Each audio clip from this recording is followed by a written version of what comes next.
जो मुस्कुरा रहा है उसे दर्द ने पाला होगा, जो चल रहा है उसके पाँव में छाला होगा। बिना संघर्ष के इंसान चमक नहीं सकता, जो जलेगा उसी दिए में उजाला होगा।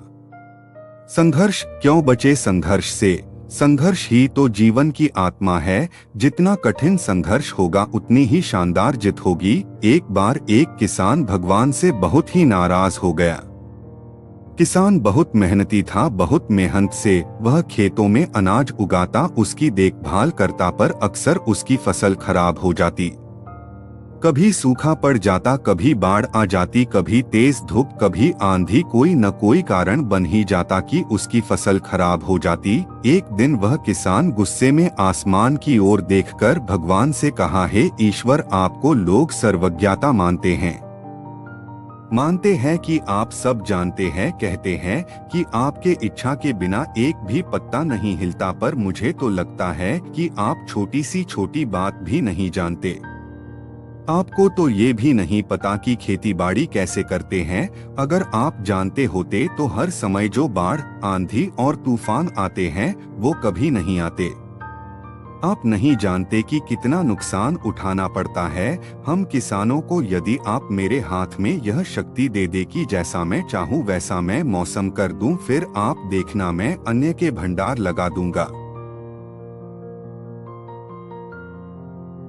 भगवान इस किसान के तीखे वाक्य सुनकर मुस्कुरा रहे थे और वह किसान के सामने प्रकट होकर बोले, मैं आज से तुझे यह शक्ति देता हूँ कि तुम अपनी खेतों पर तुम्हारी जैसी इच्छा ही तुम वैसा मौसम कर दोगे। मैं बिल्कुल भी दखल नहीं दूंगा, तुम्हारी इच्छा से सब कुछ होगा। किसान बहुत खुश हो गया। किसान ने गेहूं की फसल अपनी खेतों में बोई। जब उसे लगा कि खेतों को धूप चाहिए तो खेतों को धूप मिले, जब पानी बरसना चाहिए तभी पानी बरसा।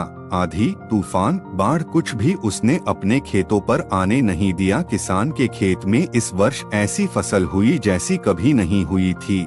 हरी भरी लहलहाती फसल। मन ही मन वह बहुत खुश हो गया और सोचने लगा, अब सबूत के साथ दिखाऊंगा भगवान को कि इसे कहते हैं शक्ति का सही उपयोग। मेरी सफलता देखकर उन्हें अपनी नियम जरूर बदलने पड़ेंगे।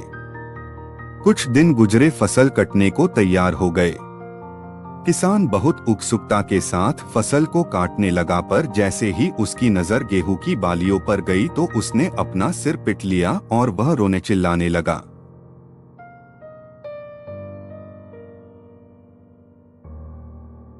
गेहूं की एक भी बाली के अंदर गेहूं का दाना नहीं था, सारी बालियां अंदर से खाली थी।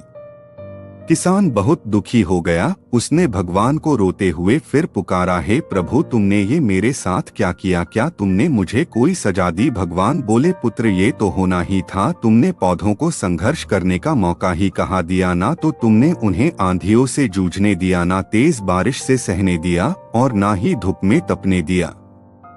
एक भी चुनौती का सामना तुमने उन्हें नहीं करने दिया, इसीलिए सारे पौधे अंदर से खोखले रह गए। जब आंधी, तूफान, तेज बारिश और धूप पड़ती है तभी ये पौधा अपने अस्तित्व को बचाने के लिए संघर्ष करते हैं और इसी संघर्ष से एक बल पैदा होता है जिसमें शक्ति होती है, ऊर्जा होती है। और यही ऊर्जा पूर्ति तेरे गेहूं के दानों की तरह जो नहीं फूटी। तूने उन्हें कठिन परिस्थितियों से गुजरने ही नहीं दिया जहां उनके अस्तित्व का जन्म होता।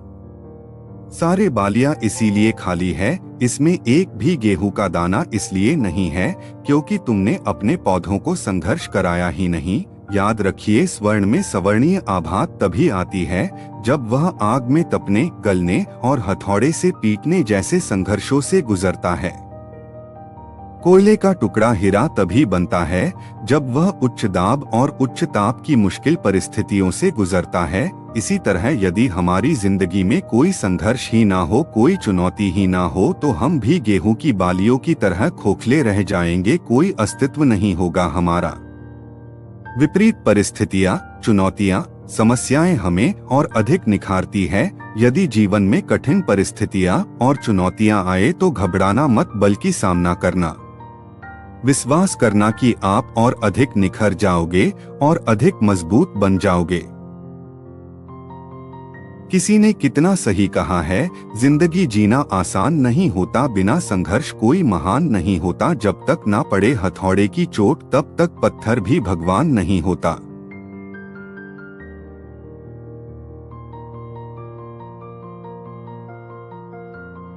तो दोस्तों, आज की कहानी आपको कैसी लगी कमेंट बॉक्स में बताएं और चैनल को सब्सक्राइब करें, वीडियो को लाइक करें, शेयर करें ताकि आपके लिए और भी मनपसंद कहानी ला सकूं। धन्यवाद।